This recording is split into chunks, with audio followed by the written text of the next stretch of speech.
Hello जी, welcome everyone, welcome back guys. आपका बहुत बहुत स्वागत है आपके अपने चैनल, आपके अपने भाई के चैनल खत्री सर अकेडमी के ऑफिशियल यूट्यूब चैनल के ऊपर। पैसिव वॉइस का हमने पहले एक बड़ा ही प्यारा सेशन कर रखा है, जिसमें ना 3-4 बच्चों से डिस्कस करा था भाई किस प्रकार से एक्टिव का पैसिव वॉइस बनाया जाता है। हर एक बच्चे का बड़ा इंटरेस्टिंग व्यू पॉइंट था और हमने वो सेशन उसी तरीके से प्रिपेयर किया। अगर आपको एक्टिव पैसिव वॉइस का पूरा डिटेल में एक्सप्लेनेशन चाहिए तो आप जाकर के वो सेशन चेक कर लें। और आज हम लोग करने वाले हैं एक्टिव पैसिव वॉइस के पीवाईक्यू। थर्ड ग्रेड रीड के लिए बड़े काम आएंगे, सेकंड ग्रेड के लिए काम आएंगे, हमारे जो स्कूल गोइंग फ्रेंड्स हैं उनके लिए काम आएंगे, एसएससी में तो काम आते ही हैं। तो बस अपन शुरू करते हैं सेशन को लेकर के। हर बार अपन बोलते हैं कि बोलो बांके बिहारी लाल की जय, बोलो श्री वृंदावन धाम की जय। राधा कृष्ण प्राण मोरे जुगल किशोर। अब आएगा आनंद। थोड़ा आवाज मेरी इस तरीके से रह गई, लेकिन आनंद अब आएगा। चलो भाई, पहले क्वेश्चन पर अपन आ जाते हैं। फर्स्ट क्वेश्चन दिया हुआ है अपने पास में, देखो क्या लिखा हुआ है। Change into passive voice. हमें इस एक्टिव वॉइस के क्वेश्चन को पैसिव वॉइस में बदलना है। और हमारे पास में जो पहला क्वेश्चन दिया हुआ है ना, थोड़ा ध्यान से रीड करेंगे, हर एक रूल्स भी कवर करते चलेंगे। शी टीचेस इंग्लिश, इसमें इंग्लिश हमारे पास में ऑब्जेक्ट आ गया है, टीचर्स हमारे पास में वर्ब आई है, और शी हमारे पास में इसका सब्जेक्ट है। तो हमें शी टीचेस अस इंग्लिश का, शी टीचेस इंग्लिश का हमें क्या करना है, एक्टिव से पैसिव वॉइस बनाना है। अच्छा, आप सबको पता है भाई, जब हम लोग एक्टिव से पैसिव बनाते हैं तो हम लोग सब्जेक्ट को ऑब्जेक्ट और ऑब्जेक्ट को सब्जेक्ट बनाते हैं। तो यहां देखो क्या लिखा हुआ है, यहां लिखा हुआ है इंग्लिश। इसका मतलब है इस सेंटेंस में जब एक्टिव से पैसिव बनाएंगे तो सबसे पहले हमारे पास में इंग्लिश आना चाहिए। तो इंग्लिश इसमें भी है, इंग्लिश इसमें भी है, इंग्लिश इसमें भी है, इंग्लिश इसमें इसमें भी है। अब देखो दूसरी बात हमें पहचाननी होती है वर्ब से, क्योंकि वर्ब ही एक्टिव पैसिव वॉइस का मेन गेम चेंज करती है। आपको पहचानना होता है भाई एक्टिव वॉइस में कौन सी वर्ब दी हुई है जिससे हम लोग पैसिव में किस में बदल सकते हैं। तो यहां जो दिया हुआ है ये लिखा हुआ है वर्ब की फर्स्ट फॉर्म और डू डज, और वर्ब की फर्स्ट फॉर्म और उसमें एस या एस आ जाए या डू डज आ जाए, तो मेरे प्यारे भाई बहन हम लोग बदलते हैं किसमें, इज एम आर में। डिपेंडिंग किस पर डिपेंड करता है, सब्जेक्ट के ऊपर। तो हमने ऑब्जेक्ट का सब्जेक्ट इंग्लिश बनाया था। इंग्लिश सबको पता है कि सिंगुलर आता है। तो अब ये जब वर्ब की फर्स्ट फॉर्म डू या डस किस में चेंज हो रहा है, इज एम आर में बदल रहा है। तो ये हैज वाला निकल गया, वॉज वाला निकल गया। अब यहाँ तो इज बीइंग आए या इज टोट आए। देखो बीइंग वाला भी तभी करना होता है जब ऊपर आईएनजी दिया हो ना एक्टिव के अंदर, तब पैसिव बनाते समय हम लोग बीइंग कर सकते हैं। लेकिन यहाँ पर ऊपर आईएनजी नहीं दिया हुआ। अब हमें क्या करना था, इंग्लिश हमारे पास में मिल गया, इज मिल गया, वर्ब की जो फॉर्म दी आती है उसे हमें थर्ड फॉर्म में कन्वर्ट करना होता है, और टीचर्स को हमने थर्ड फॉर्म बनाया टोट। तो English is taught by, by आ गया। अब ये जो शी दिया हुआ था ना मेरे भाई बहन, इस शी को हम किस में बदलते हैं, क्योंकि देखो ये बड़ा ही इंपॉर्टेंट बात है, ये बड़ी ही खास बात है। यहाँ कई बार गड़बड़ी हो जाएगी। हम जब भी किसी सब्जेक्ट को देखेंगे एक्टिव के अंदर और पैसिव के अंदर, अगर हम उसको ऑब्जेक्ट बना रहे हैं तो हमें उसकी ऑब्जेक्टिव फॉर्म पता होनी चाहिए। ये प्रोनाउन है शी और इसकी ऑब्जेक्टिव फॉर्म होती है क्या, हर। तो क्या आएगा, इंग्लिश इज टॉट बाय हर, और ये वाला बिल्कुल हमारा आंसर सही है। ये तो हालांकि बड़ा आसान सा था, ये तो बड़ा इजी था। अभी तो मुश्किल वाले तो अभी हमारे पास में शुरू भी नहीं हुए हैं, ये तो बड़ा इजी सा था। ठीक है, आगे बढ़ेंगे। आगे बढ़ने से पहले मैं आपको एक बात बता देता हूं। देखो होगा क्या, हर एक चीज का रूल बनेगा यहाँ से ना, हर एक चीज का रूल बनेगा। तो अपन इसी पेज पर ये मान लेते हैं कि अपन जो भी क्वेश्चंस आएंगे उसको कैसे चेंज करना है, टेंस कैसे बदलना है, एक बार अपन छोटी मोटी प्रैक्टिस अपने यहाँ भी करते चलेंगे। तो अपना पहला जो क्वेश्चन था उसमें क्या आया कि वर्ब की फर्स्ट फॉर्म एस या ईएस और डू डज अगर हमें एक्टिव में मिलता है तो हमें इसका पैसिव बनाते समय क्या करना होगा, इज एम आर और लगानी होगी वर्ब की थर्ड फॉर्म। ठीक है, ये बात ध्यान रखना कि एक्टिव में चाहे कोई भी फॉर्म दी हो, एक्टिव में फर्स्ट फॉर्म दी हो, एक्टिव में सेकंड फॉर्म दी हो, या फिर हम लोग अगर कंसीडर करें कि एक्टिव के अंदर थर्ड फॉर्म भी दी हो, पैसिव बनाते समय अपन को थर्ड फॉर्म ही लगानी होती है, इस बात को ध्यान रखना। तो पहला रूल क्लियर हुआ, वर्ब की फर्स्ट फॉर्म आए, एस या एस आए, डू डज आ जाए, किस में बदलेंगे, इज एम आर में अपन को चेंज करना और वर्ब की थर्ड फॉर्म लगानी है। ठीक है जी, चलो भाई सेकंड क्वेश्चन की ओर बढ़ते हैं। The teacher corrected the test. अब यहां पर सब्जेक्ट पहचानो कौन सा है, द टीचर सब्जेक्ट है, करेक्टेड वर्ब की फॉर्म है और द टेस्ट लिखा हुआ है, द टेस्ट क्या है, ऑब्जेक्ट है। करेक्टेड फॉर्म कौन सी है, वर्ब की सेकंड, इसको किस में बदलेंगे, वर्ब की सेकंड फॉर्म आ जाए या वो अपने डिड आ जाए, किस में बदलते हैं, वर्ब की सेकंड फॉर्म और डिड को अपन चेंज करते हैं वॉज या वर में। ठीक है, the teacher corrected the test, यानी ये पता चल गया ना कि वर्ब किस में बदलनी है। जैसे करेक्टेड आया, करेक्टेड हमारे पास में सेकंड फॉर्म है, पास्ट सिंपल है, किस में बदलोगे, वॉज वर के अंदर इसको लेकर के चले जाएंगे। अच्छा, दूसरी बात भाई, हमारे पास में ऑब्जेक्ट लिखा हुआ है द टेस्ट, द टेस्ट का हम लोग एज इट इज उठा करके ले आएंगे द टेस्ट। तो यहां पर देखो, द टेस्ट इसमें भी दिया हुआ है, पहले वाले ऑप्शन में भी, सेकंड ऑप्शन में भी है, थर्ड में भी है और फोर्थ में भी हमें दिया हुआ है। जब हमारे पास में द टेस्ट लिखा हुआ आ गया, ये पता लगा द टेस्ट हमारे पास में क्या है, सिंगुलर है। इस बात को ध्यान रखना, कई बार एग्जाम में गड़बड़ी हो जाएगी, सेंटेंस का जो सब्जेक्ट होगा वो आइडेंटिफाई करना कई बार हमारे लिए मुश्किल हो जाएगा। तो यहां पर लिखा हुआ the test the test the test the test, यानी सब में ही द टेस्ट लिखा हुआ है, तो ऑब्जेक्ट जो था सही तरीके से सब्जेक्ट इसका बना दिया गया। अब करेक्टेड में एक बात समझना, मैंने बताया करेक्टेड जाएगी वॉज वर्ब के अंदर, यानी सेकंड फॉर्म या डिड जाएगी वॉज वर्ब के अंदर। तो अपन क्या निकाल देंगे, हैड बीन वाला निकाल दो, इज वाला निकाल दो, इसकी अभी अपन ने बात करी, हैज बीन वाला भी निकाल दो, तो बचा क्या हमारे पास में, was corrected by the teacher, ये वाला सही रहेगा, the test was corrected by the teacher. ठीक है भाई, तो ये सभी को क्लैरिटी मिल गई होगी कि इस तरीके से अपन को करना है। अगर हमारे पास में क्या है, फर्स्ट फॉर्म एस या एस, डू डज आ जाए, तो इज एम आर और वर्ब की थर्ड फॉर्म। अगर हमारे पास में क्या आ जाए, वॉज वर, सॉरी, अगर हमारे पास में आए वर्ब की सेकंड फॉर्म या फिर डिड आ जाए, तो किस में बदलेंगे, वॉज वर प्लस वर्ब की थर्ड फॉर्म में अपन को इसको चेंज करना पड़ेगा। यानी अच्छा, इसकी एक बड़ी इंटरेस्टिंग कंसेप्ट भी है। इसका इंटरेस्टिंग कंसेप्ट क्या है पैसिव वॉइस का, आप देखते हो ना कि एक्टिव पैसिव वॉइस के अंदर अगर बात प्रेजेंट में लिखी हुई है तो आप प्रेजेंट में ही पैसिव बनाओगे, यानी कि अगर एक्टिव हमारे पास में प्रेजेंट में आ रहा है तो पैसिव भी किस में बनेगा, प्रेजेंट में बनेगा। अगर एक्टिव हमारे पास में पास्ट में दिया हुआ है तो पैसिव भी किस में बनेगा, पास्ट में बनेगा। ये बहुत ही इंपॉर्टेंट बात है, क्योंकि क्या होता है ना, हम लोग नरेशन को एक्टिव पैसिव वॉइस के साथ में मिक्स कर देते हैं और वहां सारी गड़बड़ी हो जाती है। अगर मान लो एक ही एग्जाम के अंदर आपको नरेशन का क्वेश्चन भी मिल जाए और उसी एग्जाम में आपको एक्टिव पैसिव वॉइस का क्वेश्चन मिल जाए तो बहुत बड़ी गड़बड़ी हो जाती है। इसलिए बस ये याद रखना कि एक्टिव के अंदर प्रेजेंट को प्रेजेंट में, पास्ट को पास्ट में, ये नरेशन में होता है कि प्रेजेंट को पास्ट में बदलना पड़ता है। ठीक है, तो ये बातें अपन को याद रहेंगी तो अपना काम और भी आसानी से हो जाएगा।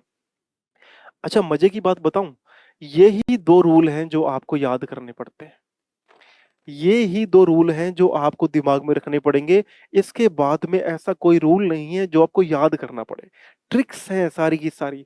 जैसे यहां आया वर्ब की फर्स्ट फॉर्म एस या एस, डूडस किस में बदला, is am are third form में। वर्ब की सेकंड फॉर्म या डिड आया, किस में बदल दिया, वॉज वर वर्ब की थर्ड फॉर्म में। यानी कि वर्ब की थर्ड फॉर्म तो आप कॉम्प्लीमेंट्री मान के ही चलो, मिस मत करना। कई बार ऐसी फॉर्म्स आ जाती हैं जो अपन को लगता है कि ये ना थर्ड फॉर्म है, लेकिन एक्चुअल में थर्ड फॉर्म वो होती नहीं है, तो अपन को ये भी ध्यान रखना पड़ेगा। चलो भाई, moving ahead to question number third. Question number third क्या बोल रहा है, अच्छा, यहां से देखो कंसेप्ट सारा चेंज होगा। अब ये बोल रहा है चेंज इनटू एक्टिव वॉइस, और इस प्रकार के जो क्वेश्चंस हैं आप देखोगे एसएससी सीजीएल में पूछे जाते हैं, सीएचएसएल में पूछे जाते हैं, सेकंड ग्रेड और रीड के अंदर, फर्स्ट ग्रेड के अंदर ये वाले क्वेश्चंस आते ही आते हैं, आपको वो उलझाते हैं एग्जामिनर। तो अपन को बस एक बात पकड़ लेना, जैसे मैंने बोला कि अब आगे से आपको रूल पे ज्यादा फोकस नहीं करना पड़ेगा, सिर्फ आपके दिमाग में एक क्लैरिटी होनी चाहिए। अगर वर्ब की फर्स्ट फॉर्म एस या ईएस डोडस आया तो बदला किसमें, इज एम आर और वर्ब की थर्ड फॉर्म में। वर्ब की सेकंड फॉर्म या डिड आया तो किसमें बदला, वॉज वर या वॉज वर्ब के साथ में वर्ब की थर्ड फॉर्म। लेकिन यहां से एक बड़ी इंपॉर्टेंट बात क्लियर होती है, और वो बात क्या है कि यहां से अब आपको आगे कुछ भी रटना बिल्कुल भी नहीं है। अगर आपको किसी भी एक्टिव वॉइस के सेंटेंस में वर्ब में आईएनजी मिल रहा है, चाहे वो इज एम आर में हो, चाहे वो वॉज वर्ब में हो, अपने को एक बात ध्यान रखनी पड़ेगी कि आईएनजी वाले सेंटेंस का सिर्फ आपको क्या करना पड़ता है, बीइंग बना दो, आईएनजी का बीइंग बनाओ, और गिवन वर्ब की कौन सी फॉर्म लगा दो, थर्ड फॉर्म, यानी जो फॉर्म दी हुई है उसकी थर्ड फॉर्म लगा दो, और टेंस मत बदलो। यानी सेंटेंस में अगर एक्टिव के अंदर आपको इजएमआर और वर्ब में आईएनजी मिल रहा है, अपन को ध्यान क्या रखना पड़ेगा, इजएमआर का इजएमआर रहेगा। सिर्फ करना क्या होगा, जो वर्ब का आईएनजी है इसका बीइंग बना के साथ में वर्ब की थर्ड फॉर्म लगानी पड़ेगी। जो वॉज वर्ब है, अगर वॉज वर्ब में आईएनजी लगाता है तो वॉज वर्ब के साथ में भी यही प्रक्रिया फॉलो करोगी, बीइंग प्लस वर्ब की थर्ड फॉर्म लगा दोगे।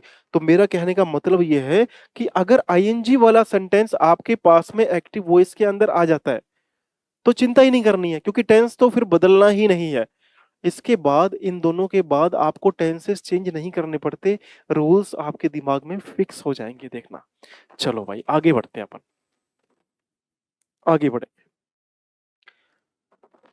The referee was being escorted by a strong police guard from the football field. अच्छा, ये इंटरेस्टिंग क्वेश्चन है, यहां से बात समझना। ये वाला जो मैटर है, the referee was being escorted by a strange police guard. अब देखो ये जो है ना, स्ट्रॉन्ग पुलिस गार्ड, यानी कि पुलिस गार्ड हमारे पास में क्या है, सेंटेंस का मेन ऑब्जेक्ट है। द रेफरी क्या है, द रेफरी हमारे पास में सेंटेंस का मेन सब्जेक्ट है, ठीक है। और फिर अपने पास में लिखा हुआ है वॉज बीइंग एस्कॉर्टेड, यानी एस्कॉर्ट लिखा आ रहा है, वर्ब की थर्ड फॉर्म ऑलरेडी दी हुई है, इसका मतलब है कि ये पैसिव वॉइस में ऑलरेडी बना हुआ है। हमें चेंज किस में करना है, हमें इसको इसकी ओरिजिनल फॉर्म में लेके जाना है, यानी कि एक्टिव वॉइस के अंदर अपन को इसको लेकर के चलना पड़ेगा। अब जैसे मैंने बताया कि जहां पे बीइंग आता है उसके अंदर टेंस तो अगर ऊपर सेंटेंस दिया होगा तो वो ऐसे दिया होगा, वॉज वर, और गिवन वर्ब में क्या दिया होगा, आईएनजी, यानी कि वर्ब हमारे पास में है एस्कॉर्ट, तो क्या लिखा होगा, एस्कॉर्टिंग लिखा होगा, ठीक है। और ऑब्जेक्ट ये था, इस सेंटेंस में ऑब्जेक्ट ये है, और सब्जेक्ट क्या है, द रेफरी, यानी कि हमें अगर जब एक्टिव इसका बना होगा, सॉरी इसका ये तो पैसिव है, तो हमें जब इसका एक्टिव बनाना है तो ये वाला जो है हमें इसको सब्जेक्ट बनाना होगा और इसको ऑब्जेक्ट बनाना होगा। बाकी मैटर हम लोग जो लास्ट में है फ्रॉम द फुटबॉल फील्ड, उसको एज इट इज लास्ट में रख सकते हैं। आ जाओ, चार ऑप्शन देखो। The referee escorted a strong police guard, ये वाला बिल्कुल गलत है, क्योंकि यहाँ पर वर्ब की सेकंड फॉर्म दी हुई है।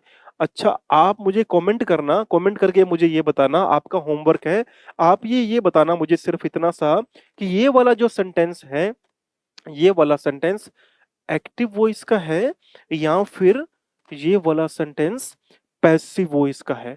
ये बात आप मुझे कमेंट करके बताओगे। भाई ये वाला जो सेंटेंस है, the referee escorted a strong police guard, ये एक्टिव वॉइस का है या पैसिव वॉइस का है। आ जाओ आगे वाले ऑप्शन देखते हैं। देखो सी ऑप्शन क्या दिया हुआ है, the referee had been escorted by the police. अब समझने वाली बात यह है कि यहाँ पे हैड बीन दिया हुआ है, यानी आईएनजी वाला तो गेम निकाल दिया इन्होंने, तो ये वाला भी गलत। और यहाँ पे हैज बीन दिया हुआ है तो ये वाला भी गलत। हमें क्या चाहिए था?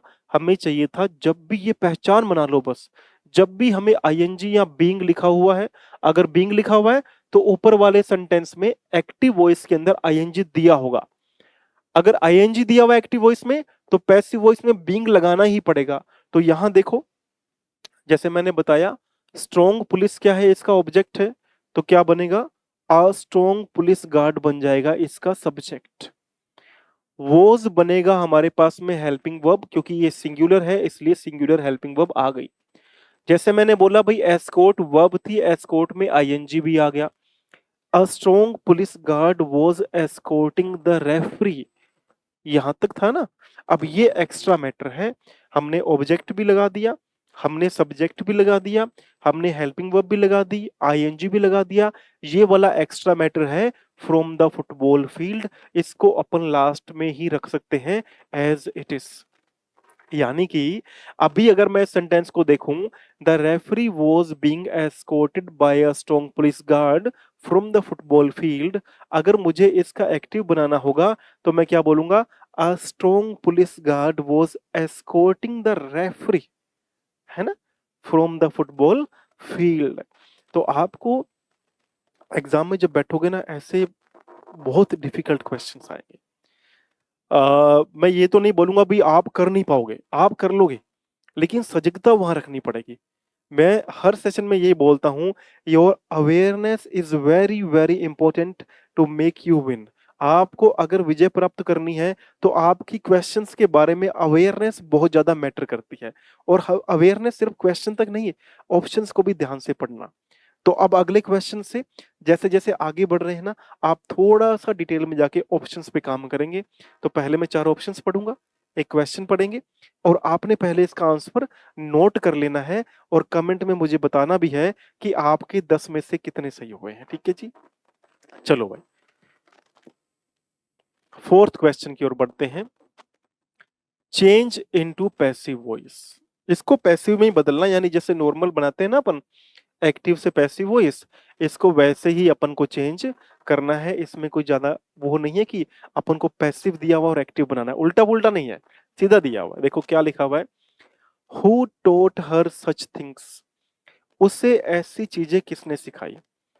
देखो पहली बात तो ये समझना है कि WH ग्रुप का क्वेश्चन है, यानी ये इंटेरोगेटिव जो वर्ड्स होते हैं, हु हो गया, विच हो गया, व्हेन हो गया, है ना, वेयर हो गया। अगर मैं बात करता हूं व्हेन, विच, वेयर, हु, तो ये सारे WH वर्ड के अंदर अपने पास में आते हैं। अच्छा, जब आप इसका एक्टिव से पैसिव बनाते हो, बाकी सब तो आपको सेम के सेम ही लेकर आने, यानी कि अगर एक्टिव में अपने पास में ये वाले वर्ड्स आए, ये चारों वर्ड्स में से कुछ भी आया, तो जब आप इसका पैसिव बनाने जाओगे ना, अपन को एज इट इज ही इसको लेकर के आओगे। यानी वेन है तो वेन का वेन, विच है तो विच का विच, वेयर है तो वेयर का वेयर। सिर्फ ये ध्यान रखना कि अगर हु लिखा आ जाए तो हम लोग हु का फिर क्या बनाते हैं, हु का हमें बनाना पड़ेगा एक्टिव से पैसिव बनाते समय बाय हुम। क्या बनाएंगे? By whom. अब ध्यान देंगे, who taught her such things, उससे ऐसी चीजें किसने सिखाई।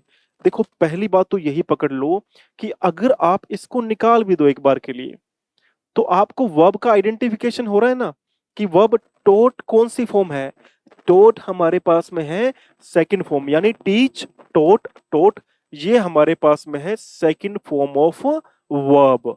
ठीक है, अब सेकंड फॉर्म ऑफ वर्ब दी हुई है तो इसका मतलब ये आ गया, अगर हमने जो रूल नंबर सेकंड पढ़ा था उसके अकॉर्डिंग इसको वॉज वर्ब में बदलना पड़ता है। हमें दिया हुआ है सच थिंग्स, सच थिंग्स इसका ऑब्जेक्ट हम लोग लेकर के चल रहे हैं।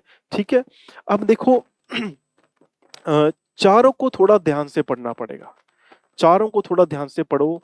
तो हमें पहले क्या चाहिए, हमें चाहिए हु का बदलना पड़ेगा बाय हुम के अंदर, तो इसमें बाय हुम नहीं है, इसको निकाल दो।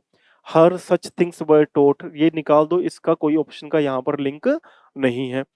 फिर देखो ये वाला who has been taught such things by her, ये भी निकाल दो, इसका भी यहां पर हमारे पास में कोई यूजेस नहीं रह जाएगा। अब हमारे पास में बचता है बी और सी।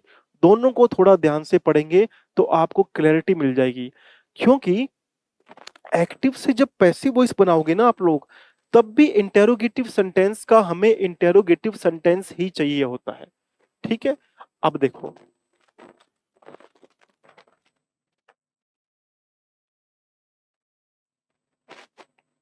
बाय हुम का बाय हुम आ गया, ठीक है, बाय हुम का बाय हुम यहां पर भी, सॉरी हु का बाय हुम यहां पर भी आया और यहां पर भी आ गया। अब लिखा हुआ है हमारे पास में हर, यानी किससे सिखाई गई थी, who taught her such things, यानी सिखाने वाला तो सब्जेक्ट और हर हुआ हमारे पास में ऑब्जेक्ट। तो यहां पर क्या बनेगा, by whom was she taught such things, ये वाला सही होगा। By whom was such things taught to her, ये वाला क्या हो जाएगा, गलत हो जाएगा। यानी हमें जब भी ये सेंटेंस इस पैटर्न पे दिया हो, हमें आइडेंटिफाई करना पड़ेगा भाई सेंटेंस का सब्जेक्ट क्या है और ऑब्जेक्ट क्या है। अगर आप ध्यान से देखो ना, सच थिंग्स भी ऑब्जेक्ट है और हर भी ऑब्जेक्ट है, लेकिन जो प्राइमरी ऑब्जेक्ट है ना, वो हमारे पास में है हर। तो who taught her such things, by whom was she taught such things, ये वाला सही रहेगा, क्योंकि प्राइमरी ऑब्जेक्ट हमारा क्या था, हर था, और हर का सब्जेक्ट बनाते समय हमें क्या करना पड़ेगा, शी लगाना पड़ेगा। क्लियर है भाई सभी को, है ना। अच्छा, एक बात मैंने बोला आपको कि चलो ये तो हमारे पास में ऑप्शंस दिए हुए हैं, अगर हम थोड़ा डिटेल में डाइव इन करें इसके अंदर, तो दोनों ऑप्शन को थोड़ा ध्यान से पढ़ते हैं। By whom was such things taught to her, ठीक है, ये सेकंड ऑप्शन में अपने पास कंसीडर किया जा सकता है, लेकिन फर्स्ट ऑप्शन में by whom was she taught such things आएगा, क्योंकि मैंने बताया भाई ये हमारा प्राइमरी ऑब्जेक्ट है और ये हमारा सेकेंडरी ऑब्जेक्ट है। तो प्राइमरी ऑब्जेक्ट का क्या बना देंगे हम लोग, सब्जेक्ट बना देंगे। अच्छा, मैं आपको क्या बताना चाह रहा था, कई बार क्या होगा ना, आपको ये वाला आंसर सी वाला इस प्रकार से लिखा होगा, बाय हुम, बाय हुम, आप देखो यहां पर वॉज शी लिखा हुआ है ना, तो इंटेरोगेटिव बनाते समय हमें पहले हेल्पिंग वर्ब चाहिए होती है, इसलिए वॉज यहाँ पे सही था। लेकिन कई बार आपको एग्जाम में ऐसे लिखाएगा और आपका ध्यान भी नहीं जाएगा, बाय हुम शी वॉज,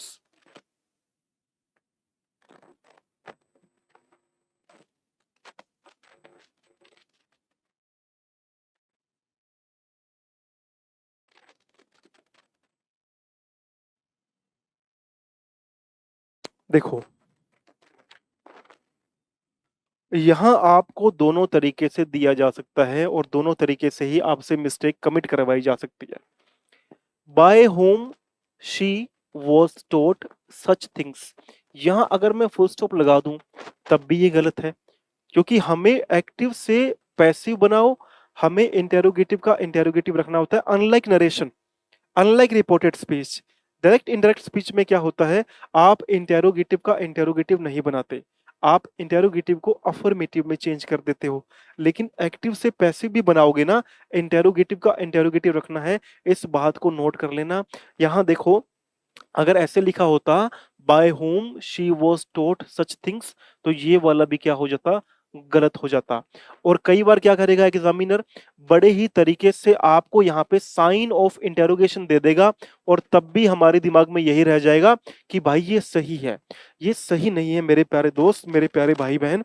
आपको ध्यान क्या रखना पड़ेगा, आपको सजग होके कि जब इंटेरोगेटिव सेंटेंस बनाते हो, जैसे मैं आपसे पूछता हूं, क्या आप आज पार्टी में आ रहे हो, तो देखो मैं आपसे क्या पूछ रहा हूं, क्या आप आज पार्टी में आ रहे हो, तो पहले मेरे पास में क्या आनी चाहिए, क्योंकि मैं आपसे सवाल पूछ रहा हूं, तो मैं ऐसे बोलूंगा, are you coming to the party tonight, to the party tonight, ठीक है जी। अब देखो, मैंने यहां पर क्या करा, मैंने आपसे यहां पे एक सवाल पूछा है, और सवाल पूछते समय, इंटेरोगेटिव करते समय, सेंटेंस बनाते समय हमारे पास दी हुई हेल्पिंग वर्ब कहां आती है, दी हुई हेल्पिंग वर्ब हमें पहले चाहिए होती है। समझ रहे हो? और यहां मैंने क्या कर दिया, एग्जामिनर एज इट इज ही करेगा, examiner will make you confuse and that I am pretty sure about. मैं आपको फिर से कह रहा हूं, एग्जाम में यही गलती करवाएगा और ऐसे क्वेश्चंस में ही मिस्टेक आपसे करवाई जाएगी। इस बात को भी ध्यान रखना कि ऐसे क्वेश्चंस ही पकड़ के आपसे मिस्टेक करवाई जाएगी। अब यहां देखो क्या करना है, वोज, वोज कहां आ रहा है, वो सब्जेक्ट के बाद में आ रहा है। जब सब्जेक्ट के बाद में हेल्पिंग वर्ब आ रही है तो वो अफर्मेटिव सेंटेंस हो सकता है, इंटेरोगेटिव नहीं हो सकता। इसलिए वोज कहां लाना पड़ेगा, वोज पहले लाना पड़ेगा। By whom was she taught such things, और ये वाला बिल्कुल क्या हो जाएगा, करेक्ट हो जाएगा, जब तक कि वहां पर साइन ऑफ इंटरोगेशन दिया हुआ है। ठीक है जी, नोटेड है सभी को? तो ये बातें बड़ी इंपॉर्टेंट है, we can't miss such things. हम ऐसी बातें और ऐसी चीजें मिस नहीं कर सकते, क्योंकि एग्जाम में भाई एग्जामिनर क्या पूछ ले, क्या भरोसा एग्जामिनर का, भाई वो पकड़ के क्या पूछने वाला है हमसे। इसीलिए हमें सेंटेंस मेकिंग भी आनी चाहिए।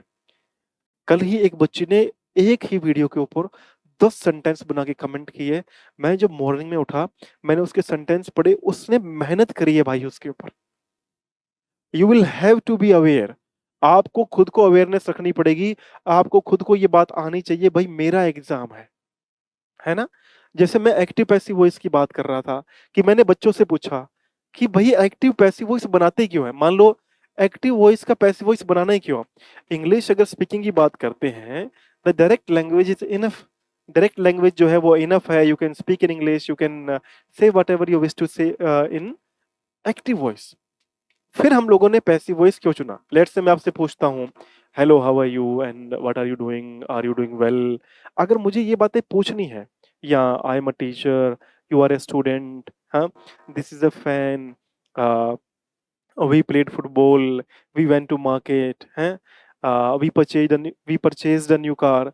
जब मैं ये सेंटेंसेस बोल पा रहा हूं, तो एक्टिव से फिर पैसिव बनाना क्यों है, पहले इस बात को पकड़ना पड़ेगा।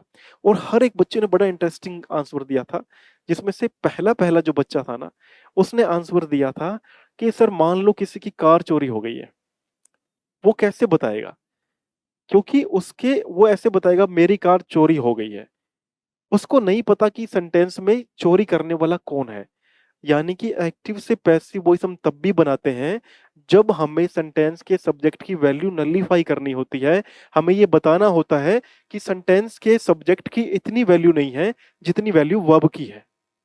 वो क्या बोल रहा है कि कल मेरी कार चोरी हो गई थी, या मेरी कार चोरी हो गई थी, किसने करी, नहीं पता। यानी ऐसे सेंटेंस बनाना जिसके अंदर सब्जेक्ट की वैल्यू क्या है, बिल्कुल भी नहीं है, बंदे को पता ही नहीं कि कार कौन चोरी करके गया है। ऐसे सेंटेंसेस मेकिंग करने के लिए हमें पैसिव वॉइस का सहारा लेना पड़ता है, यानी रिवर्स में हमें सेंटेंस बनाने पड़ते हैं जहां वर्ब की वैल्यू ज्यादा है, यहां चोरी की वैल्यू ज्यादा है। जैसे मैंने बिगिनिंग में बोला आपको, जब आप लोग एक्टिव से पैसिव बनाते हो, वर्ब की महत्व ज्यादा होता है। आपको वर्ब ही तो पता करनी होती है ना, कि इस वर्ब के लिए मेरे पास में कौन सा मैं किस में चेंज करूंगा, इस जमार में चेंज करूंगा, करूंगी, वोज वर्ब में चेंज करूंगा क्या, या मैं हैजव में चेंज करूंगा क्या। ये बातें पता करनी होती है ना वर्ब पकड़ के। तो एक्टिव से पैसिव बनाते समय बनाते ही इसलिए हैं कि पैसिव बनाते समय सब्जेक्ट की इतनी वैल्यू नहीं होती जितनी वर्ब यानी कि क्रिया की वैल्यू होती है। ठीक है, तो ये था पहले बच्चे का रीजन। आगे हम लोग और भी डिस्कस करेंगे। देखो यहां आ जाओ, क्वेश्चन नंबर 5 क्या बोलता है, यहां से देखो लेवल चेंज होता जाएगा, और अपने को भी उतना ही पार्टिसिपेशन स्ट्रॉन्ग करना है। कमेंट जरूर करना है हर किसी ने अपना अपना answer. Change into passive voice imperative sentence, late me help हर। बहुत इंपॉर्टेंट क्वेश्चन है ये वाला। देखो लेट से शुरू होने वाले सेंटेंसेस की आप एक बात पकड़ लेना, अगर सेंटेंस लेट से ही शुरू हो रहा है, ऊपर सेंटेंस लिखा हुआ है लेट से ही शुरू हो रहा है, आप आंसर बनाते समय भी क्या कर दो, आप आंसर बनाते समय भी लेट ही लगाओ। लेकिन यहां फर्क है, मान लो लेट अस वाला सेंटेंसेस आ जाए, ठीक है, तब अपन क्या करेंगे, लेट अस वाले सेंटेंसेस में सजेशन होता है, इसलिए यहां पर क्या आएगा, इट इज सजेस्टेड। क्या लिखाएगा, इट इज सजेस्टेड। अब जो ये वाला सेंटेंस है ना, ये वाला सेंटेंस इंपॉर्टेंट क्यों है? क्योंकि अपन अगर ध्यान से पढ़ें, यहां पर लेट अस नहीं दिया हुआ है, यहां पे लिखा हुआ है लेट मी हेल्प हर, है ना? ये हमारा हो गया सेंटेंस का ऑब्जेक्ट। और ये मैं मानता हूं कि सेंटेंस का एक प्रकार से जब आप पढ़ने जाओगे, आपको ऐसा आइडिया होगा भाई ये है सेंटेंस का सब्जेक्ट। अब लेट मी हेल्प हर का आंसर क्या बनाए? पहला ऑप्शन है let her be help by me, let me B help bye her, she should be help by me, let her help me. अब देखो, चूंकि यहाँ पे क्वेश्चन जो ऑप्शंस है उसमें क्लैरिटी दी हुई है। लेट के बाद में क्या आ रहा है? हमारे पास में ऑब्जेक्ट लिखा हुआ है हर, और यहाँ लिखा हुआ है हर। तो क्या ये सही हो सकता है? क्योंकि ऑब्जेक्ट तो यही है। तो लेट मी वाला तो निकल गया, क्योंकि मी तो यहाँ पे सब्जेक्ट दिया हुआ था, तो ये मी तो दोबारा सब्जेक्ट नहीं बनेगा, तो ये वाला तो निकाल दो। अब लेट हर हेल्प मी नहीं बन सकता, क्योंकि हेल्प की वर्ब की थर्ड फॉर्म यहाँ पर नहीं दी हुई है, तो ये वाला निकल गया। अब यहाँ लिखा हुआ है let her be help by me, ये वाला बिल्कुल सही है। सही क्यों है? कि लेट आ गया, हर ऑब्जेक्ट दिया हुआ है, हर यहाँ पे आ गया। अब बी लगाते हो आप थर्ड फॉर्म लगाने से पहले, जब लेट वाले सेंटेंसेस आते हैं तब, और फिर क्या आता है? बाय और अपना दिया आता है क्या? सब्जेक्ट का ऑब्जेक्ट बनाते हैं। तो let her be help by me. अब आपके दिमाग में ये क्वेश्चन आएगा कि सर यहाँ पर तो हर दिया हुआ है, हमने ऑब्जेक्ट का सब्जेक्ट बनाना होता है। बस लेट वाले सेंटेंसेस में यही बचना। लेट में अगर इस तरीके से दो प्रोनाउन दिए हुए हैं, आपको ध्यान रखना पड़ेगा दोनों ही प्रोनाउन ऑब्जेक्टिव केस के होंगे। ये वाली गलती मत करके आना। आपको लगेगा भाई ऐसे आना चाहिए, let she be help by me. ये आपको ऐसा आइडिया होगा कि ये वाला सही होना चाहिए, लेकिन मैं आपको बता दे रहा हूं मेरे भाई बहन कि ये वाला मत करके आना। ये एग्जामिनर आपको ऐसे ही देगा। अपने को पकड़ यहां बनानी है, let me help her, let her be help by me. इस बात को ध्यान रखना पड़ेगा, ये बड़ी ही इंपॉर्टेंट बात है। यानी अगर आपके पास एक्टिव वॉइस के अंदर ऐसा कोई भी सेंटेंस आता है जो लेट से शुरू हो रहा है, एक अपने पास में ऑब्जेक्टिव केस का प्रोनाउन दिया हुआ है ऑलरेडी, फिर अपने पास में वर्ब दी आती है, और फिर अपने पास में क्या दिया आ रहा है? एक बार मैं इस वाले को निकाल देता हूं, इसको मैं आपको आगे और क्वेश्चंस आएंगे वहां एक्सप्लेन कर देता हूं, पहले ये समझ लो, ये वाला एग्जाम में पक्का आएगा। लेट आ रहा है, एक ऑब्जेक्टिव केस दिया हुआ है, एक वर्ब दी हुई है, फिर अपने पास में एक ऑब्जेक्टिव केस का प्रोनाउन दिया होगा। अब करना क्या पड़ेगा? ये भी ऑब्जेक्टिव केस का है, ये भी ऑब्जेक्टिव केस का है। लेट की प्लेस पर क्या लेकर आओगे? लेट लेकर के आओगे। जो ऑब्जेक्टिव केस का प्रोनाउन दिया हुआ है, जैसे यहाँ पे हर दिया हुआ था, तो हर का शी मत बनाना, हर का क्या बनेगा? हर बनेगा। अब लेकर आओ वर्ब, लेकिन लेट वाले सेंटेंसेस में बी लगाना पड़ेगा पहले। तो क्या आएगा? Late her be help bye, और मी तो पहले ही ऑब्जेक्टिव फॉर्म में दिया हुआ है, तो क्या आएगा यहाँ पे? Me. Let her be help by me, ये इसका बिल्कुल करेक्ट आंसर बन जाएगा। और ये पकड़ बनानी पड़ेगी। लेट में 3-4 टाइप से सेंटेंस आएगा, आपको हर प्रकार के सेंटेंस की पकड़ बनानी पड़ेगी। मैं आपको आगे धीरे धीरे एक्सप्लेन करता रहूंगा, ठीक है? तो ये वाला मिस नहीं करना है। हाँ, ये ध्यान रखना कि ये ऐसे ना हो कि ऐसे दिया हुआ है।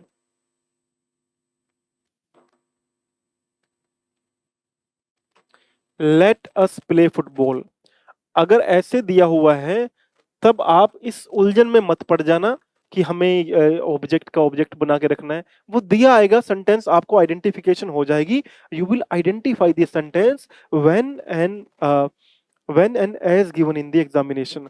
जब और जैसे एग्जाम में दिया होगा, आप खुद आइडेंटिफाई करने लग जाओगे, भाई यहाँ तो दो प्रोनाउन दिए हुए हैं। लेट वाले सेंटेंसेस में मुझे ये पता लग गया है कि मैं ऑब्जेक्टिव केस का ऑब्जेक्टिव केस ही रखने वाली हूं या रखने वाला हूं। चलो यहां देखो, लेट अस प्ले फुटबॉल। अब यहाँ पे लेट अस दिया हुआ है ना, अब ये लेट अस वाला सेंटेंस जब बनाओगे तब इसके चक्कर में अपन को नहीं पड़ना, ठीक है, इस बात को ध्यान रखना है। आगे आओ, क्या लिखा हुआ है, ओपन द डोर लिखा हुआ है, ओपन द डोर। जब अपने पास में कोई भी सेंटेंस वर्ब की फर्स्ट फॉर्म से शुरू हो रहा हो, यानी कि ये हमारा जो सेंटेंस है वो इंपेरेटिव सेंटेंस है, एक्टिव पैसिव वॉइस का इंपेरेटिव सेंटेंस है। जब एक्टिव पैसिव वॉइस में वर्ब की फर्स्ट फॉर्म से सेंटेंस शुरू होता है, उसके दो मोड होते हैं उसको बनाने का। एक तो ऑर्डर, रिक्वेस्ट, इस प्रकार का भाव होता है, और दूसरा लेट वाला भाव आता है। तो चारों सेंटेंस ध्यान से पढ़ते हैं। The door opened, let the door be opened, door should be open, the door is open by you. अब देखो, जब हमारे पास में ओपन द डोर आया, इंपेरेटिव सेंटेंस बना। इंपेरेटिव सेंटेंस को जब आप बनाओगे तो मैंने बोला यहाँ तो लेट वाले से बनाओगे, तो यहाँ लेट से दिया हुआ है, तो लेट, फिर हमारा क्या आएगा, सेंटेंस में दिया हुआ ऑब्जेक्ट, लेट द डोर, और जैसे मैंने बोला बी लगाना पड़ता है आपको लेट वाले सेंटेंसेस में, बी और वर्ब की third form, let the door be opened, open the door का ये वाला बिल्कुल करेक्ट फॉर्मेशन बन जाएगा। ठीक है जी, किसी को डाउट हो कोई किसी प्रकार का तो कमेंट कर देना, मैं आपको आगे लेकर चलता हूं। उससे पहले हाँ, ये वाला सेंटेंस हम लोग और देख लेते हैं, late him finish the work, उसको काम खत्म करने दो। अब दिया ही लेट से हुआ है तो आप आंसर भी किससे बनाओगे, लेट से बनाओगे। चार ऑप्शन है, let the work be finished by him, the work is finished निकाल दो, ही इज लेट निकाल दो, work let to be finished ये भी निकाल दो। क्या था हमारे पास में, let him finish the work. अब ये हमारा सेंटेंस का क्या दिया हुआ है, सब्जेक्ट दिया हुआ है। एक्चुअल में क्या आता है कि लेट वाले सेंटेंसेस में आपको ऑब्जेक्टिव केस के ही प्रोनाउन मिलेंगे। Late him finish the work, अब द वर्क हमारा ऑब्जेक्ट था और लेट से ही शुरू करना है, तो लेट आ गया, द वर्क आ गया, वही वाला रूल, बी लगाओ और क्या लगाओ, वर्ब की third form finished by him का him, let the work be finished by him, और let him finish the work का सही क्या बनेगा, let the work be finished by him. तो ये इसका बिल्कुल करेक्ट फॉर्मेशन बन गया है। अच्छा, मैं आपको अभी इसकी पूरी की पूरी एक्सप्लेनेशन दूंगा लास्ट में लेट वाले सेंटेंसेस की, जिससे आपको क्लैरिटी आ जाएगी, आपको कंफ्यूजन नहीं रहेगा। तो थोड़ा सा आपको वेट करना पड़ेगा उसके लिए। चलो, करुणा हैज विड्रॉन द मनी, करुणा ने पैसे विड्रॉ कर लिए हैं। कुछ भी नहीं करना, जैसे मैंने बोला, पहले पेज पर आ जाते हैं अपन फटाफट। जैसे मैंने आपको बोला कि कुछ रूल्स ऐसे होंगे जिसमें आपको कुछ भी नहीं करना पड़ेगा। आप यहां देखोगे ना, थोड़ा ध्यान लगाओगे तो ये नेक्स्ट रूल आ जाता है। इसके अंदर क्या होगा, हैव की कोई भी फॉर्म हो, हैव की कोई भी फॉर्म का मतलब होता है चाहे हैव की प्रेजेंट फॉर्म हो, हैज हैव हो, या हैड हो, या फिर हमारे पास में विल हैव हो, हैज हैव की कोई भी फॉर्म हो, अगर इसके साथ में थर्ड फॉर्म ऑलरेडी दी आती है, पहली बात तो ध्यान रखना, एक्टिव वॉइस के अंदर थर्ड फॉर्म पहले ही दी आएगी, तो आपके लिए बेनिफिट यह रह जाएगा भाई, आपको थर्ड फॉर्म ढूंढनी नहीं पड़ेगी, बनानी नहीं पड़ेगी। Has have I, had I, will have I, साथ में थर्ड फॉर्म लगी होती है, इसके भी टेंसेस आपको बदलने नहीं है। अगर हैज हैव दिया हुआ है तो हैज हैव और बीन प्लस वर्ब की थर्ड फॉर्म लगा दो। अगर हैड दिया हुआ है तो had plus been plus verb की थर्ड फॉर्म लगाओ। अगर विल हैव दिया हुआ है तो will have been plus verb की थर्ड फॉर्म लगा दो। अपन को यहां पर भी कुछ नहीं करना है, देख रहे हो, कुछ भी अपन को नहीं करना पड़ रहा है। आप समझो भाई, पहले वाले दो रूल याद करने के बाद में अपने को सिर्फ और सिर्फ कॉपी पेस्ट वाला काम कर रहे हैं, अपने कुछ भी नहीं कर रहे हैं। अगर आईएनजी दिया आ रहा है तो आईएनजी का अपन बिंग बना दे रहे हैं उठा करके। अगर लिखा हुआ है हमारे पास में has have, had, will have, तब भी टेंसेस नहीं बदल रहे हैं। हैज हैव का हैज हैव कर रहे हैं, हैड का हैड कर रहे हैं, विल हैव का विल हैव कर रहे हैं, सिर्फ बीन तो लगा रहे हैं।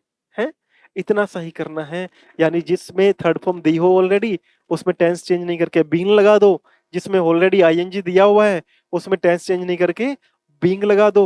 कुछ भी नहीं करना है, बिल्कुल ट्रिकी, बिल्कुल सिंपल सी बातें हैं। आ जाओ क्वेश्चन पे चलते हैं। करुणा हैज विड्रॉन द मनी।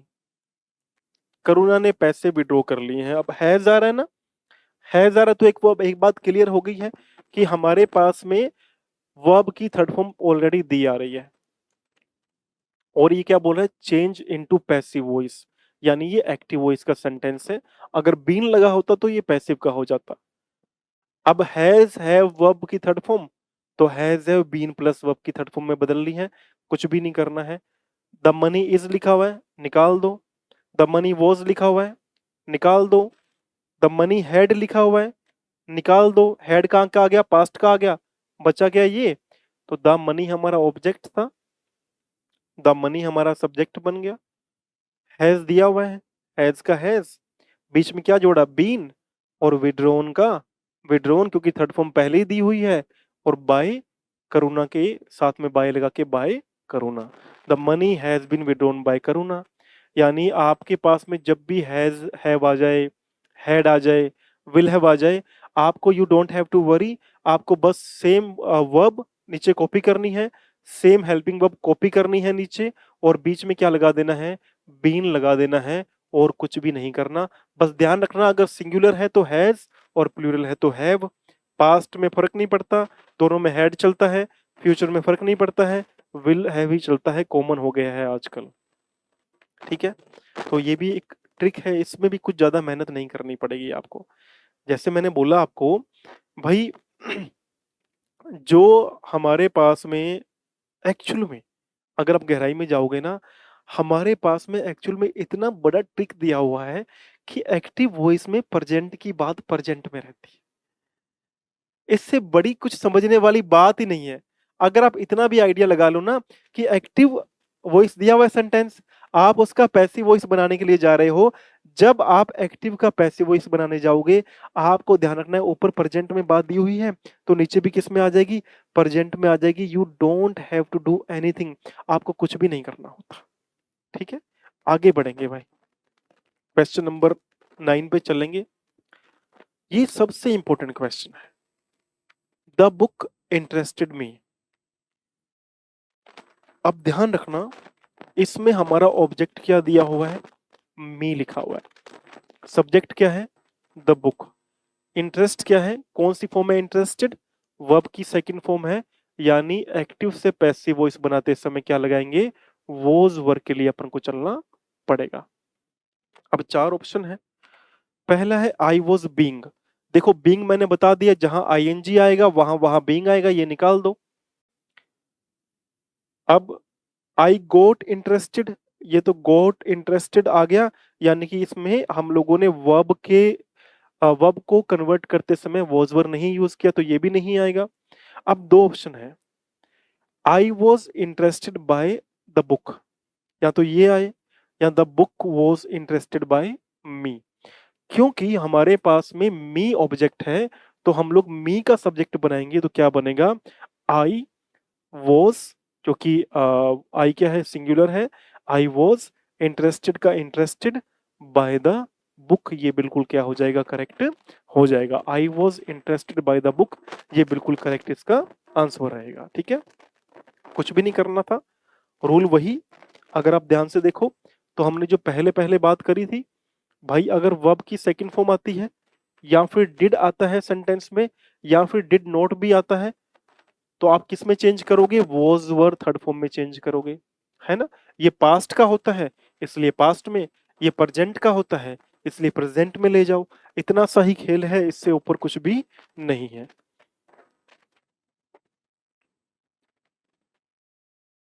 अब आ जाओ हमारे लास्ट क्वेश्चन में, why are the windows being opened. Why are the windows being opened. अब ये क्या लिखा हुआ है, देखो सबसे इंपॉर्टेंट बात, चेंज इनटू एक्टिव वॉइस, ये पैसिव में दिया हुआ है। आप देख रहे हो बीइंग आ रहा है ऑलरेडी, और क्या लिखा हुआ है, आर लिखा हुआ है। यानी ये ऊपर जो सेंटेंस बना होगा एक्टिव के अंदर, वो इज एम आर के साथ में वर्ब में क्या दिया होगा, इज एम आर के साथ में वर्ब में आईएनजी लिखा होगा। इस प्रकार से सेंटेंस ये वाला रहा होगा। अब इसके लिए हमें चारों सेंटेंस गो थ्रू करने पड़ेंगे। Why are the windows being opened. अब 4 सेंटेंस हैं, थोड़ा ध्यान देंगे। वाई लिखा हुआ है ना, तो वाई का हु थोड़ी बनेगा, वाई का वाई आएगा, ये हु वाले दोनों निकाल दो। अब ये है वाई द विंडोज ओपन्ड, ये भी अगर आप फिल्टर करने जाओगे तो आपको आइडिया हो जाएगा, यू विल रियलाइज कि इसके अंदर हमें इज एम आर में आईएनजी नहीं दिया आ रहा, तो ये वाला तो वैसे ही निकल गया। बचा क्या, why is someone opening the windows, ये वाला करेक्ट हो जाएगा, क्योंकि हमें इस ऐसे सेंटेंसेस जिसमें हमें सेंटेंस में ऑब्जेक्ट नहीं दिया होता, हम समवन लेकर के आते हैं। तो वाई इज समवन ओपन की वर्ब में आईएनजी, ओपनिंग द विंडोज आ गया, इज एम आर का इज एम आर रह गया, तो why is someone opening the windows, ये एक्टिव वॉइस था। पैसिव ये था, why are the windows being opened.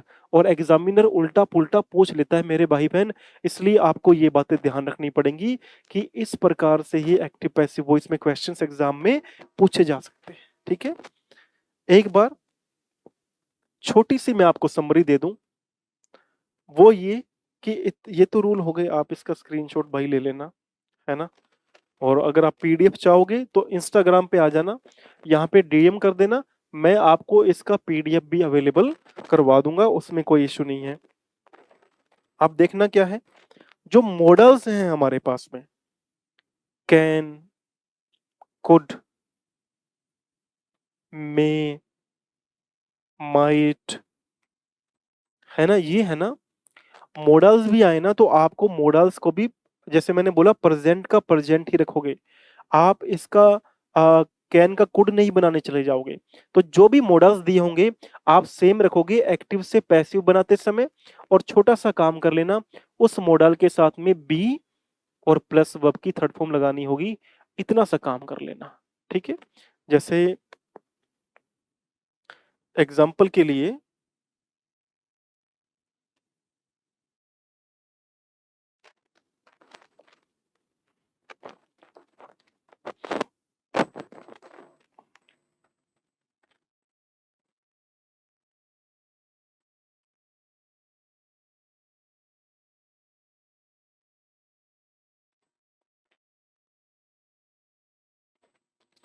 जैसे एग्जाम्पल में लिखता हूं यहां पर, ही कैन प्ले क्रिकेट। ठीक है जी, अगर मैं इस प्रकार से एग्जाम्पल लिखता हूं तो मैं क्या बना दूंगा इसका, मैं इसका बना दूंगा क्रिकेट का ऑब्जेक्ट दिया हुआ था, तो क्रिकेट का मैंने क्या बना दिया, क्रिकेट। ठीक है जी, और फिर क्या लिखा हुआ है, कैन, तो कैन के प्लेस पर क्या लेके आऊंगा, कैन, क्या लगाऊंगा साथ में, बी। मैंने मॉडल्स की फॉर्म पास्ट में नहीं लेकर गया, प्रेजेंट की present, cricket can be, play की थर्ड फॉर्म प्लेड, और फिर बाय, और बाय के साथ में ही का ऑब्जेक्टिव फॉर्म क्या बनेगा, cricket can be played by him. ये वाला बिल्कुल सही रह जाएगा। देख रहे हो, हम लोगों ने मॉडल्स का फॉर्म चेंज नहीं किया, प्रेजेंट था और प्रेजेंट ही रखा, कैन का कैन रखा, कैन का कुड नहीं किया, बी लगाया, प्लेड लगाया, और हमारा काम हो गया। वो बाकी तो पता ही है भाई, सब्जेक्ट का ऑब्जेक्ट, ऑब्जेक्ट का सब्जेक्ट बनाना है, इतना नॉलेज आपके पास ऑलरेडी है।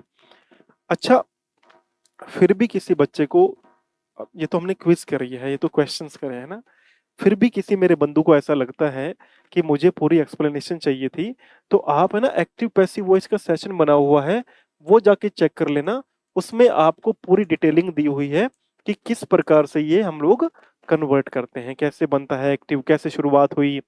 चारों बच्चों ने जो इंटरेस्टिंग आंसर्स दिए थे वो भी वहां पर लिखे हुए हैं। ठीक है, तो कोई टेंशन नहीं है।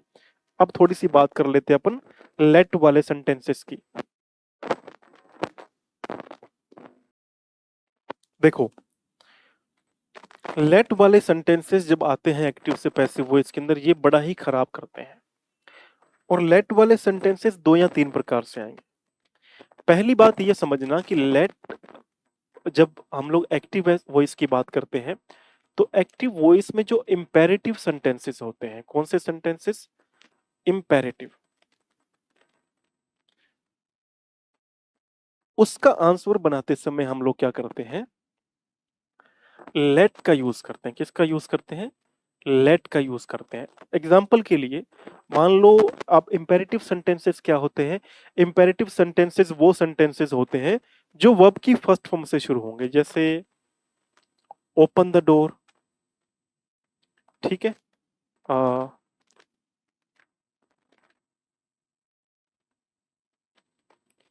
ब्रिंग सम वाटर,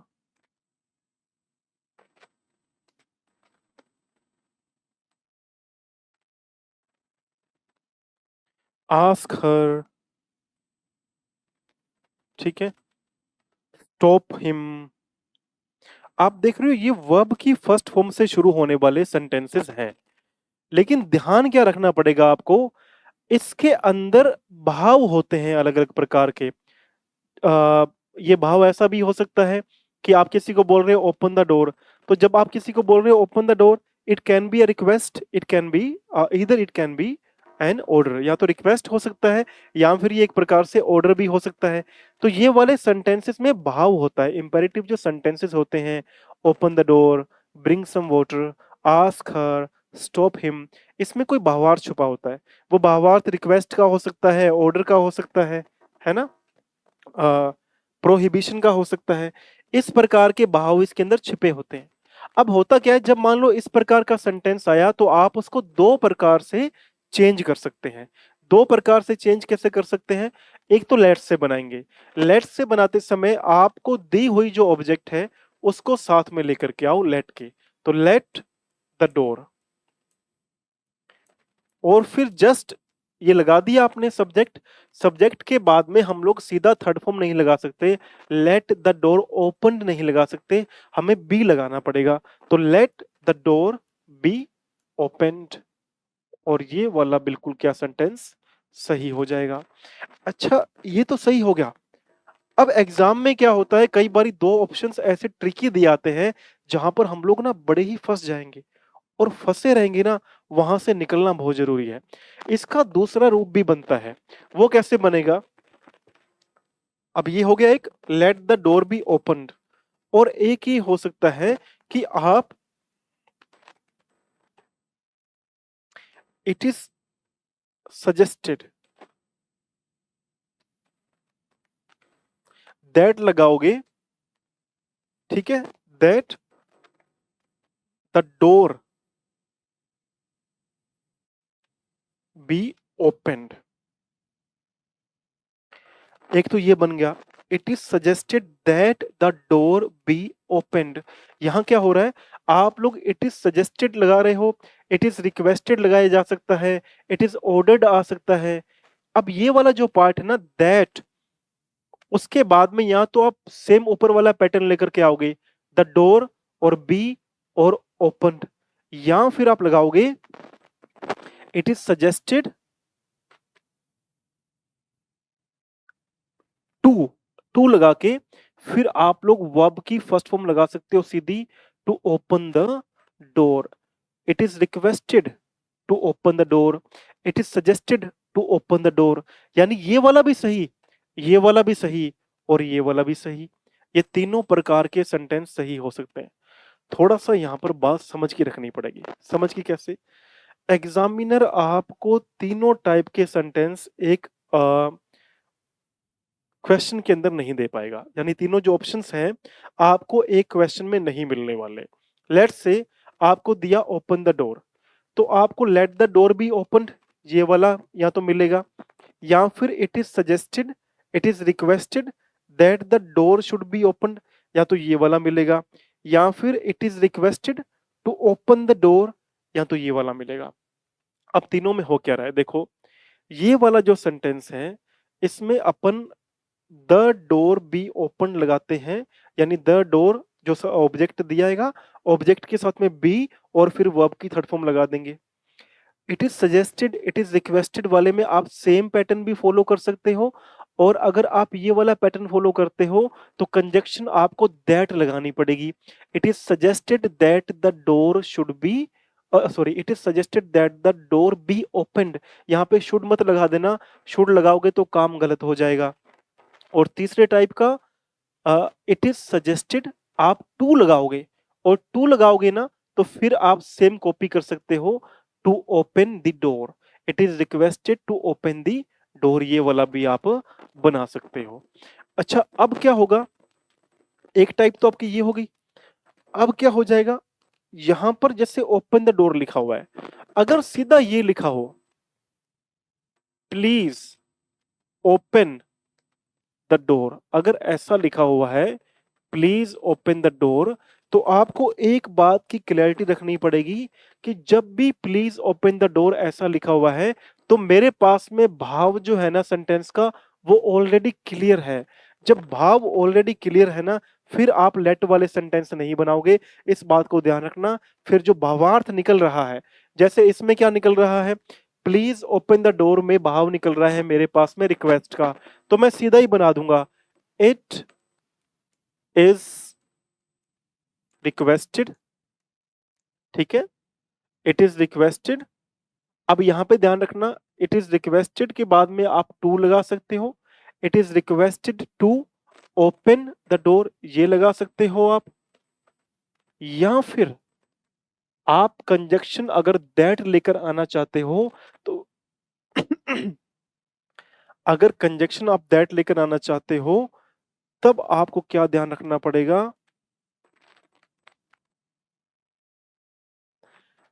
दैट लगाने के बाद द डोर लगाओगे और फिर बी लगाना पड़ेगा और फिर ओपन लगाना पड़ेगा। तो ये इस प्रकार से काम करेगा। आपको ध्यान रखना पड़ेगा, अगर भाव क्लियर है, ऊपर दिए गए सेंटेंस में भावार्थ क्लियर है, तो मैं लेट वाले सेंटेंस नहीं बनाऊंगा, क्योंकि भाव मुझे, मैं भाव का डिसेप्शन कर रहा हूं, मुझे भाव पता चल रहा है। तब मैं क्या करूंगा, it is requested to open the door लगाऊंगा। अगर टू लगा रहा हूं तो सीधा ओपन द डोर लगाऊंगा, वर्ब की फर्स्ट फॉर्म लेकर के आऊंगा और ऑब्जेक्ट लेकर के आऊंगा। लेकिन अगर मैं दैट लगा रहा हूं तो फिर द डोर पहले लेकर के आऊंगा और फिर वर्ब की थर्ड फॉर्म बनाऊंगा बी के साथ में। इस बात को आपको नोट करना पड़ेगा। तो अगर सेंटेंस सीधा दिया हुआ है, open the door, close the door, come here, wait some time, इस प्रकार से दिया हुआ है जिसमें भाव डिसेप्ट नहीं हो रहा है, आप भाव का डिसेप्शन नहीं कर पा रहे हो, भाव को पकड़ नहीं पा रहे हो, तब आपको ध्यान रखना पड़ेगा कि हम लोग उस सेंटेंस को तीनों टाइप में बना सकते हैं। लेट से भी बना सकते हैं, it is requested that conjunction से बना सकते हैं, it is requested to conjunction से भी हम लोग बना सकते हैं। लेकिन भाव क्लियर है तो फिर ये दो ही आंसर्स हैं, लेट वाला फिर सेंटेंस यहां से हट जाएगा। अब लेट की दूसरी बात करता हूं, लेट में दूसरे टाइप के सेंटेंस कैसे आते हैं। लेट में एक सेंटेंस आपके पास ये आएगा, लेट से ही शुरू होगा, लेट के साथ में जो प्रोनाउन ऑलवेज आते हैं वो ऑब्जेक्टिव केस के आते हैं। लेट हिम फिनिश, जैसे हमारे पास में आया था, late him finish the work, ऐसा हमारे पास में आया। अब अगर हम इसका बनाने के लिए जा रहे हैं पैसिव एक्टिव से पैसिव वॉइस, अब आप इसको लेट से ही बनाओ। लेट ऑब्जेक्ट क्या है, the work, late the work, फिर बी लगाओगे, सेम वही वाला पैटर्न, क्योंकि लेट के साथ में बी लगता है, बी, और फिनिश की थर्ड फॉर्म क्या आएगी, हमारे पास में आएगी finished. Late the work be finished, और बाय हिम का क्या रह जाएगा, by him. Let the work be finished by him, ये वाला बिल्कुल सही रहेगा। अब इसमें आपको ज्यादा कुछ नहीं करना पड़ा, आपने क्या करा, देखो हिम हमारे पास में ऑलरेडी इसके अंदर दिया होता है, लेट के साथ में ऑब्जेक्टिव फॉर्म आती है। तो जब आपने लेट हिम का ऑब्जेक्ट भी बनाया तो आपके पास लेट वाले सेंटेंस में पहले ही ऑब्जेक्टिव फॉर्म दी हुई थी, बाय के साथ आपने एज इट इज उठा करके लगा दी। लेट का आप लेट लेकर के आए, जनरली भी आप एक सब ऑब्जेक्ट का सब्जेक्ट बनाते हो तो आपने यहां भी द वर्क को क्या बना दिया, इस सेंटेंस का सब्जेक्ट बना दिया। और लेट वाले सेंटेंसेस में बी लगाना पड़ता है, तो बी लग गया। और फिनिश्ड हमारे पास में वर्ब की थर्ड फॉर्म हमेशा ही चाहिए होती है एक्टिव से पैसिव बनाते समय। तो late him finish the work, late the work be finished by him. ये लेट का सेकंड टाइप का क्वेश्चन था। पहले तो था कि आपको इंपेरेटिव से डिराइव करना था, आपको आइडेंटिफाई करना था कि कैसे कन्वर्ट होगा। ये वाला जो पार्ट था, इस वाले पार्ट में आपको ध्यान ये रखना था कि लेट ही ऊपर लिखा आएगा और हमें फिर उसका लेट से ही आंसर बना देना है। ठीक है, late him finish the work, late the work be finished by him.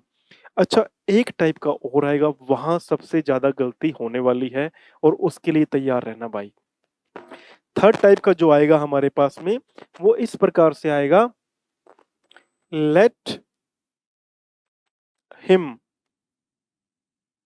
Help her. अब यहां गड़बड़ क्या हो रही है मेरे भाई बहन, यहां गड़बड़ ये हो रही है कि हमारे पास में हिम दिया हुआ है लेट के साथ में, तो ऑब्जेक्टिव केस का प्रोनाउन आता ही है। यहाँ पे हर लिखा हुआ है, ये इस सेंटेंस का ऑब्जेक्ट है। अब जब हम बनाने जाएंगे तो लेट से ही बनाना है, लेट। अब ये जो हर है ना, हमारे माइंड में ये आएगा भाई हर का शी बनेगा, लेकिन मैंने बोला कि लेट के साथ में चलता ही ऑब्जेक्टिव केस है। इस बात को नोट करना है। लेट हर बी, हेल्प की थर्ड फॉर्म हेल्प्ड बाय, मी का मी दिया हुआ था हिम, तो लेट बाय हिम, तो let her be help by him, ये वाला सही बनेगा। अगर लेट शी लिखा आ रहा है तो गलत हो जाएगा। आपको ध्यान रखना पड़ेगा भाई, लेट के साथ में ऑब्जेक्टिव केस के ही प्रोनाउन आते हैं, इस बातों को ध्यान रखना पड़ेगा। तो ये लेट वाले पार्ट मैंने आपको बता दिए, ये इस तरीके से बनते हैं। अगर आपको कोई भी इसमें डाउट रहे, कुछ भी संदेह रहे, तो हम लेट वाले सेंटेंसेस की फिर से एक बार प्रैक्टिस कर लेंगे। लेकिन हमें एग्जाम को करेक्ट करना है, यही हम सबका मोटिव है। ठीक है जी, तो आज के लिए इतना ही है, मिलेंगे नेक्स्ट क्लास में। तब तक के लिए मेहनत करते रहिए, बहुत अपने आप को मतलब परखर बना लीजिए। मेहनत करोगे तो बहुत सारी चीजें आपको मिल जाएंगी। आज के लिए इतना ही, मिलते हैं कल। Thank you so much, see you soon.